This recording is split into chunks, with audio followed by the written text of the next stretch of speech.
Back on the right stand with this entire climb down by Justin Trudeau, who now wants to talk in private after sledging Bharat publicly on the floor of the Canadian Parliament. Let's go straight across to Nancy Grewal, singer and activist, joining us. Nancy ji, namaste. You've been quite vocal about Justin Trudeau and who he's actually pandering to. So let me ask you, do you agree with Trudeau's suggestion that let's talk in private?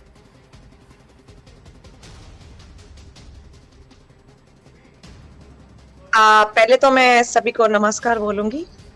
नमस्ते। और मुझे आपकी थोड़ी सी जो voice है वो मतलब cut के आ रही है, तो कुछ समझ नहीं आया ढंग से। अब आपको मेरी आवाज आ रही है? अब आप मेरी आवाज सुन सकती हैं नैन्सी जी? मैं आनंद बोल रहा हूं। आपको आवाज आ रही है? अगर आप लोगों को मेरी आवाज आ रही है तो मैं हाँ, क्योंकि मुझे ये नहीं पता आपने क्या सवाल पूछा, क्योंकि आवाज बहुत ज्यादा जस्टिन ट्रूडो आप प्राइवेट में बात करना चाहते हैं पब्लिकली भारत पर इल्जाम लगाने के बाद? देखो, पहली जस्टिन ट्रूडो ने जो पार्लियामेंट में एक छोटी सी स्टेटमेंट दे दी कि हाँ, कि हमें शक है कि भारत ने वो जो भी मर्डर को बात लेके हुई निज्जर के, तो उनके पास कोई सबूत नहीं थे। उन्होंने सिर्फ इन खालिस्तानियों, जिनको हम खोतिस्तानी कहते हैं, इनके प्रेशर में आके जस्टिन ट्रूडो ने बहुत ही बड़ा गलत डिसीजन लिया है। क्योंकि अब हम लोग भी कनाडा में रह रहे हैं, हम हो रहे हैं। ये जो खालिस्तानी है, इनको हम खोतिस्तानी बोलते हैं, इतनी थ्रेटिंग्स आती हैं मुझे, कम से कम 40 से 50 थ्रेटिंग डेली की है। मुझे थ्रेटिंग है कि तुम्हें इंदिरा गांधी की तरह, इंदिरा गांधी की बेटी हो तुम्हें इंदिरा गांधी की तरह मारेंगे। कुछ बोलते हैं कि तुम्हें हम 6-7 बंदे लेके जाएंगे रिफर में, वहां तुम्हारा रेप करेंगे। मेरी फोटोओं के साथ गंदी गंदी फोटो जोड़ के इन्होंने पूरी मेरी इज्जत की धज्जियां उड़ाई हैं।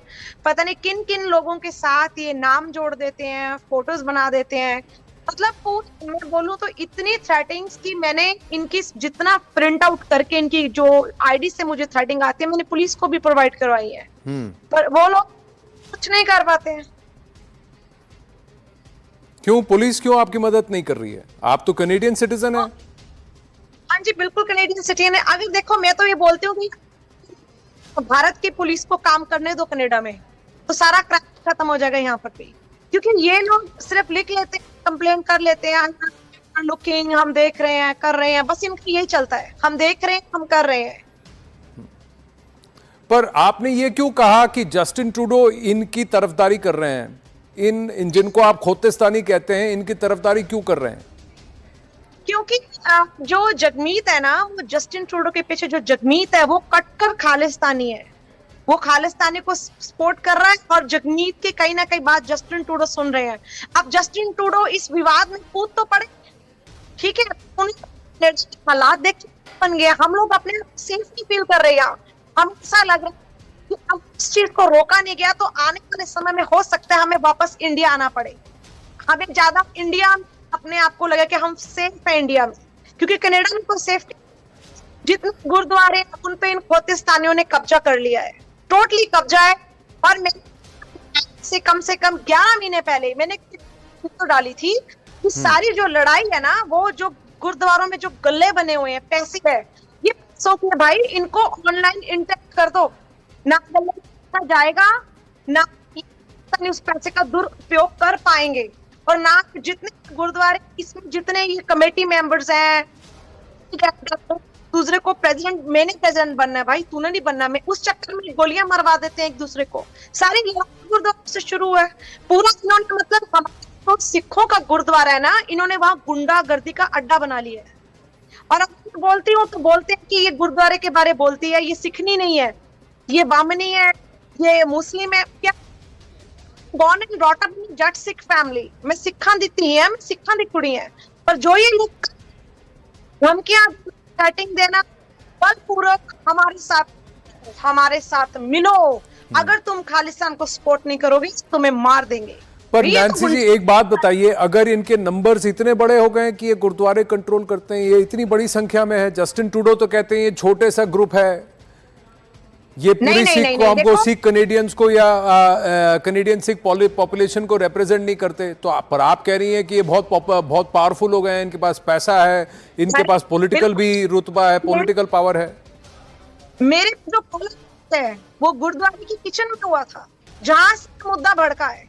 और मैं 4 ईमेल्स की कमेटी मेंबर्स को, जहां से मुझे जस्टिस नहीं मिला, और जिस बंदे ने मुझे गोली मारने की धमकी दी वो ब्लैक लिस्टेड इंडिया से, वो बंदा, वो खालिस्तानी, 74 साल उसकी उम्र है, वो ब्लैक लिस्टेड, वो यहाँ पे भरपूर, उसने ड्रग के भी उसके ऊपर केस पड़े हैं। वो बंदा बोलता है आज नैन्सी को तो गुरु घर से निकालो, पर कमेटी मेंबर बोलते हैं किस वजह से निकाले, उसने किया क्या है? क्योंकि सारा जब गुरुद्वारा इसको गवर्नमेंट कंट्रोल नहीं करेगी तब तक ये गुंडागर्दी बदमाशी बढ़ती ही जाएगी। मेन रीजन ही गुल्लक का है। पब्लिक को बोलती हूँ कि प्लीज गुल्लक में 1 रुपया मत डालिए, आप जाइए भोजन ग्रहण कीजिए, प्रसादा खाइए, पर गुरुद्वारा में दान देना बंद कीजिए, क्योंकि उस दान का जो उपयोग है वो गलत तरीके से हो रहा है। पर अगर ये छोटे नंबर्स हैं तो फिर जो लार्जर कम्युनिटी है वो क्यों नहीं अपोज कर रही, और जस्टिन ट्रूडो इस छोटी ग्रुप की बात क्यों सुन रहे हैं, और बड़े लोग, जो बड़ा ग्रुप है ब्रिटिश कनेडियंस का, सॉरी इंडो कनेडियंस का, सिख कनेडियंस का, उनकी बात क्यों नहीं सुन रहे हैं? ये तो बताती हूँ क्या है कि ये सब एक राजनीति है। सो जस्टिन ट्रूडो जी को तो अपनी वोटों की पड़ी हुई है कि इस बार अगली बार भी मेरे को आने का, कोई और बंदा ना खड़ा हो जाए। क्यों? क्योंकि मुझे खालिस्तानियों से शायद इनको फंड आता है, इनको बहुत पैसा आता है, इनको वोटिंग में हेल्प होती है। तो ये सब राजनीति का चक्कर है, सब वोटों के पीछे सब कुछ। पर हाँ, जो हम जनते हैं, हम तो भाई सर्वाइव जाएंगे, क्योंकि हमारी पासपोर्ट है, किया तो हम लोग मर रहे, इस चक्की में हम लोग पिस रहे हैं। आपको क्या लगता है अब जस्टिन ट्रूडो इंडिया से कह रहे हैं चलो प्राइवेट में बात करते हैं, इसको सुलझा लेते हैं, क्या इंडिया को प्राइवेट में बात करनी चाहिए या जस्टिन ट्रूडो को अपनी बात को पब्लिकली वापस लेनी चाहिए पहले? देखिए जी, जस्टिन ट्रूडो के पास अगर कोई प्रूफ थे तो या तो वो प्रूफ हमें दिखाते, सबको दिखाते कि ये चीज इंडिया ने की है। उनके पास प्रूफ भी नहीं, अब वो प्राइवेटली बात क्यों करना चाह रहे हैं? जो भी बात पब्लिक में कीजिए, पब्लिक भी सुने, पब्लिक को भी पता चले। क्योंकि आज देखो, आज ये खालिस्तानी एम्बेसी के बाहर जाके, इंडियन एम्बेसी के जाके झंडे फाड़ रहे हैं, उसको फुटबॉल बना के खेल रहे हैं। हमें तो ये चीज भाई बिल्कुल बर्दाश्त नहीं हो रही। बहुत सिख कम्युनिटी है जो इनके खिलाफ हो चुके हैं, बहुत सिख हैं जो इनके साथ नहीं है, पर डर है इसी चक्कर से, यार घरों पे अटैक कर देंगे, गाड़ियां तोड़ देंगे या हमारी धुलाई कर देंगे। कई लोगों के मन में इनकी गुंडागर्दी, बदमाशी का बहुत बड़ा बैठ गया है, और लोगों को टारगेट कर रहे हो ना सब। Pannu is not a big boss. छोटी सी कठपुतली है जिसको जैसा कहा जाता है वो ऐसे ही नाचता है। इनका जो मेन अड्डा है ना, खालिस्तानियों का जो मेन अड्डा कनाडा में, वो मॉन्ट्रियल से चलता है, सब कुछ वहां से ऑपरेट होता है। वहां के गुरुद्वारे के जितने मेंबर हैं, प्रधान है, सब कट्टर खालिस्तानी है। पूरा गुरुद्वारा कंट्रोल कर रखा है, गुरुद्वारे की मनी कंट्रोल कर। The main problem is money. ना होगा अच्छा होगा अगर सब कुछ इंटरेक्ट कर दो। Everything is going through like online interact, जिसमें मतलब डायरेक्ट कोई पैसा ना डाले, और उसमें गवर्नमेंट का भी कुछ रहे कि उस पर नजर रखो, क्योंकि पैसे का गलत इस्तेमाल कर रहे हैं। मुझे कल फैमिली मिली रात में, मैं कुछ ग्रोसरी करने गई तो उन्होंने मुझे रिकॉग्नाइज किया, उन्होंने क्लिप सुनाई मुझे। वो बॉम्बे से आए, पंजाबी फैमिली है। उन्होंने मुझे बताया कि नैन्सी जी हमें 6 महीने हो गए, हम गुरुद्वारा नहीं जा रहे हैं। मैंने बोला क्यों नहीं जा रहे हो? कहते वहां पे जो कुछ खालिस्तानी लोग हैं, ये रोटी खाओ, रोटियां भी गिनते हैं, ये बदमाशी करते हैं, बोलते हैं $50 हमें महीने का फंड दो, हम गुरु महाराज का कार्य कर रहे हैं। हमारे 10 गुरुओं ने कब बोला था ऐसा करने के लिए? हमें नहीं चाहिए खालिस्तान। अगर ट्रूडो जी को लगता है ना इनकी मांग जाए, तो मेरी जस्टिन ट्रूडो से एक हम्बल रिक्वेस्ट है कि आप कनाडा में क्यों नहीं दे देते? इनको इतनी जगह है कनाडा में जहाँ पे अभी तक घुसना ही नहीं बसी है, आप दे दीजिए जगह, उनको एक खालिस्तान अलग से बनाने दीजिए। इंडिया जो अपना काम कर रहा है, आप इंडिया को अपना काम करने दीजिए। आप पहले अपनी कंट्री के प्रॉब्लम सॉल्व कीजिए कि आपकी कंट्री में लोगों के पास घर नहीं रहने को, आप स्टूडेंट्स मंगा रहे हैं, उनके पास कमरे नहीं किराए पे, वो सड़कों पे सो रहे हैं, वो लोग जॉब्स नहीं है, घरों के मॉर्गेज के रेट हाई हो गए हैं, ग्रोसरी हाई हो गई, एक कॉमन मैन ढंग से अपनी लाइफ नहीं जी पा रहा। तो आप कनाडा में इतनी प्रॉब्लम से ट्रूडो को चाहिए थी वो सॉल्व करें पहले।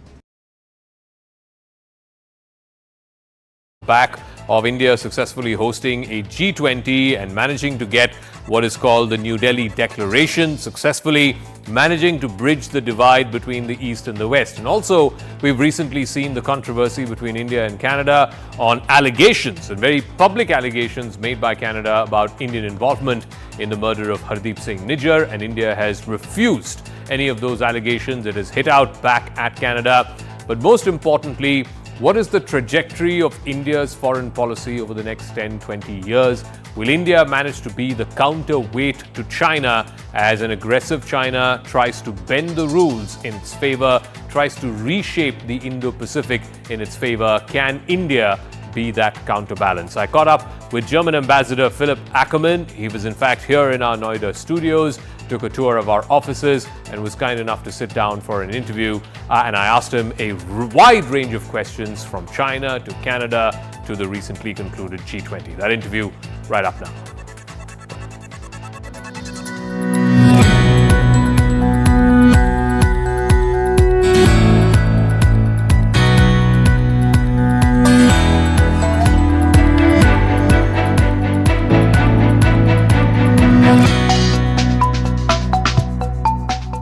So India has just successfully hosted the G20. The New Delhi Declaration was something that was received very well across nations. India's stock amongst the Global Committee of Nations is certainly rising. To try and make sense of what is the trajectory of this relationship, particularly when it comes to India and the West, I'm now joined by a very, very special guest. Ambassador Philipp Ackermann is the Ambassador of Germany to India. Thank you very much for speaking to us here on CNN News 18 and for coming to our offices, making the trek all the way to Noida. Thanks for having me. It's a great pleasure to be here. Thank you. All right. So let's start off with the current state of the India-Germany relationship. How would you describe the state of the relationship as it exists right now? I believe the Chancellor and the Prime Minister have met on more than one occasion in the last 1 year. There are other big visits lined up in the next few months. What, according to you, is the state of the relationship currently?